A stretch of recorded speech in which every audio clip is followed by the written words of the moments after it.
கோவை சிங்கநல்லூர் தொகுதியில் அதிமுக வேட்பாளர் KR ஜெயராம் வாக்கு சேகரிப்பில் ஈடுபட்டு அம்மா உணவகங்கள் கொண்டு வருவதற்கு நடவடிக்கை எடுக்கப்படும் என உறுதியளித்து பொதுமக்களிடம் ஆதரவு கோரினார்.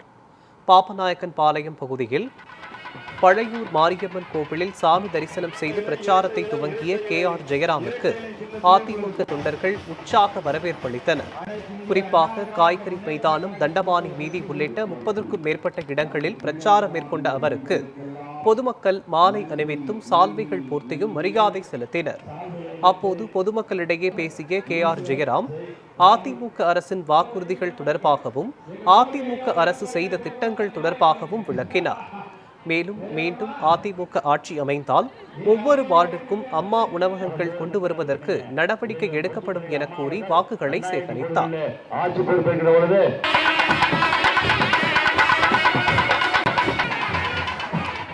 நம்முடைய முன்னாள் அமைச்சர் SP வேலுமணி இருக்கிற பொழுது பல்வேறு வளர்ச்சி பணிகள் செய்தோம். இங்கு கூடிய கோவையில் உள்ள 7 குளங்களை சீரமைத்து 1000 கோடி ரூபாயில் ஸ்மார்ட் சிட்டி திட்டத்தின் மூலமாக பணிகளை நிறைவேற்றிய அரசு அனைத்து இந்திய அண்ணா திமுக. நாங்கள் ஸ்மார்ட் சிட்டி இருக்கக்கூடிய குளங்களை எல்லாம் நம்முடைய நிறுவனத்தின் மூலமாக CSR ஃபண்டின் மூலமாக நாங்கள் பராமரித்துக் கொள்கிறோம். நீங்கள் அனுமதி கொடுங்க கூட அனுமதியை மறக்கக்கூடிய அரசு தான் திராவிட முன்னேற்ற அரசு.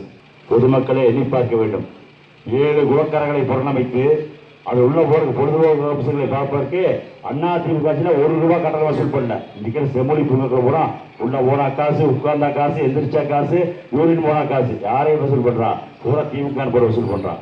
அந்த ஒரு பணியை தவிர செம்மொழி பூங்கா 2010 அறிவிச்சு நீ உன்னதான் பண்ணிருக்கிற, அதுவும் முழுசா முடிக்காம உள்ள போயிட்டு வந்தா குறைஞ்சது ஒரு ஆள்